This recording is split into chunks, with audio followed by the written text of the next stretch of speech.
نحمده ونصلي على رسوله الكريم أما بعد. وقال النبي صلى الله عليه وسلم لا يدخل الجنة نمام. صدق الله العظيم وصدق رسوله النبي الأمين الكريم، ونحن على ذلك لمن الشاهدين والشاكرين والحمد لله رب العالمين. اللهم صل على محمد وعلى آل محمد وبارك وسلم. میرے محترم معزز سامعین کرام، اللہ کے نبی، ہمارا نبی، دونوں عالم کا نبی، سارے عالم کا نبی، رحمت للعالمین، احمد مصطفیٰ صلی اللہ علیہ وسلم نے ہمارے لیے زندگی کے ہر شعبے میں ایک نمونہ ہے،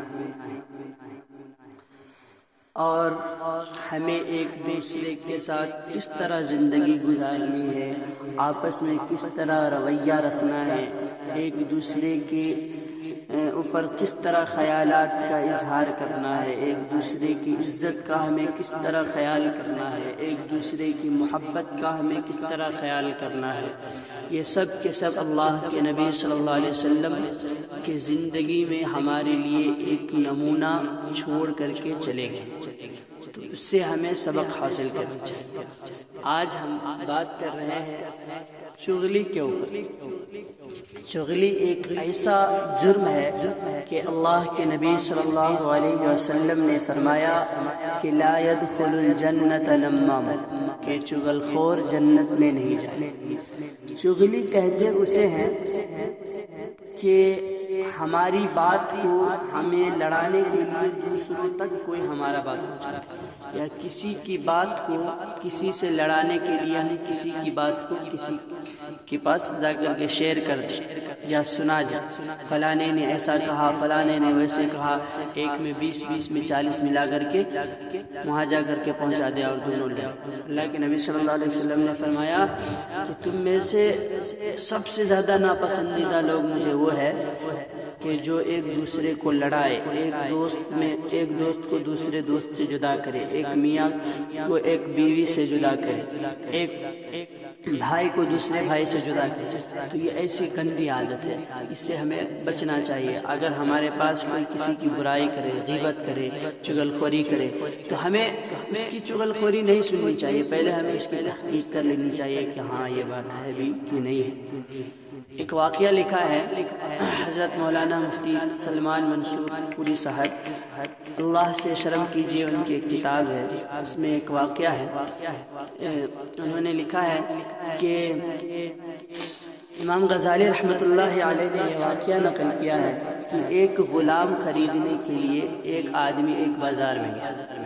غلام خریدنے کے لیے ایک آدمی ایک بازار میں گیا، اور وہاں پر جا کر کے دیکھا، کیونکہ پہلے زمانے میں غلام کا رواج تھا، غلام خریدتے تھے لوگ. تو وہاں پر جا کر کے خریدنے والوں نے غلام خریدنے کے لیے بازار گیا، بازار میں جا کر کے دیکھا، ایک غلام اسے پسند آ گیا. پسند آنے کے بعد ہوا یوں کہ جو بیچنے والا تھا غلام کا، تو بیچنے والے نے کہا کہ ہمارے غلام کے اندر کوئی عیب نہیں، لیکن اس میں ایک عیب ہے، چھوٹا سا. تو خریدنے والے نے کہا وہ کون سا عیب ہے؟ تو بیچنے والے نے کہا کہ اس میں کسی قسم کی کوئی برائی تو نہیں ہے، لیکن ایک چغل خوری کی عادت ہے اس میں. تو وہ کیا کیا؟ مان گیا، راضی ہو گیا، تیار ہو گیا، ایکسپٹ کر لیا کہ چلو ٹھیک ہے، یہ چھوٹی سی برائی ہے، ایڈجسٹ کر لیں. خرید کر کے لے آیا گھر، اور کچھ ہی دن گزرا تھا اس کے گھر غلام کو آئے ہوئے. کچھ دن کے بعد اس کی چغل خوری نے جوش ماری، اور اس کی چغل خوری نے یہ گل کھلانا شروع کر دیا کہ انہوں نے جا کر کے اس شخص کی بیوی سے کہا کہ ملکہ، آپ کا شوہر آپ سے محبت نہیں کرتی ہے، ان کا اب محبت کسی دوسرے طرف مائل ہو چکا ہے، اور ان کا خیال ہے کہ گھر میں ایک باندی لائی جائے اور دوسری شادی کرنے کے در پہ ہے.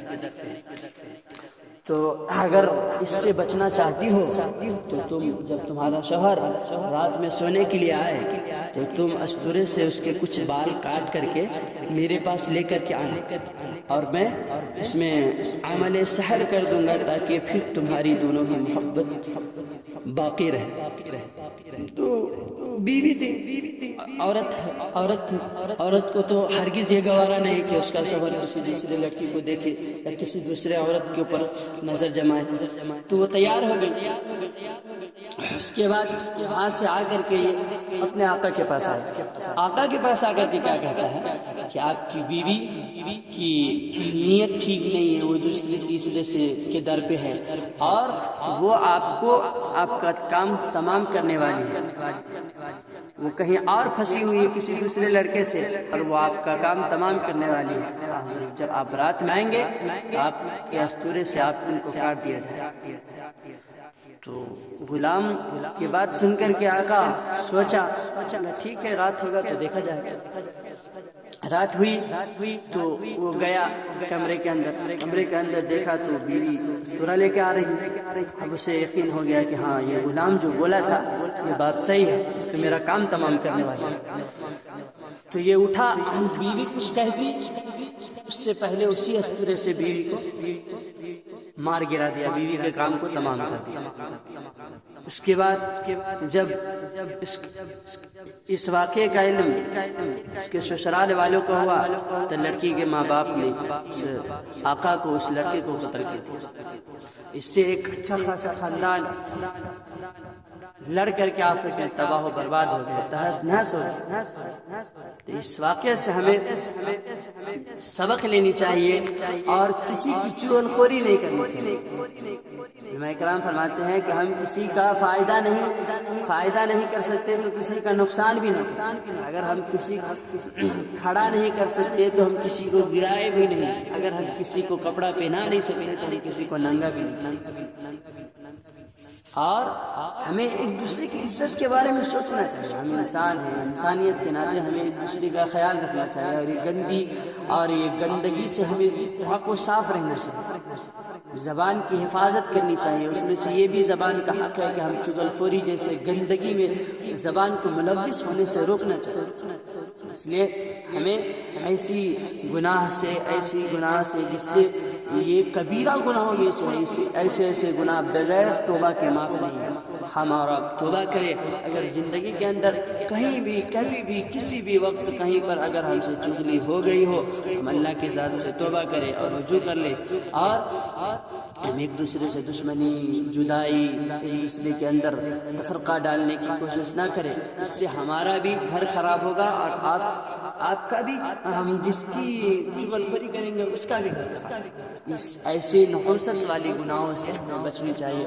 اللہ تبارک و تعالیٰ سے دعا ہے کہ اللہ تبارک آپ کو ہر ایسے گناہ سے جس سے اللہ اس کے رسول ناراض ہوتے ہیں، ہر گناہ سے حفاظت فرمائے، اور اہدنا الصراط المستقیم پر چلنے کی توفیق عطا فرمائے، اور جب تک دنیا میں رکھے ایمان کے ساتھ رکھے، جب اس دنیا سے اٹھائے تو خاتمہ بالخیر عطا فرمائے۔ وآخر دعوانا الحمدللہ رب العالمین۔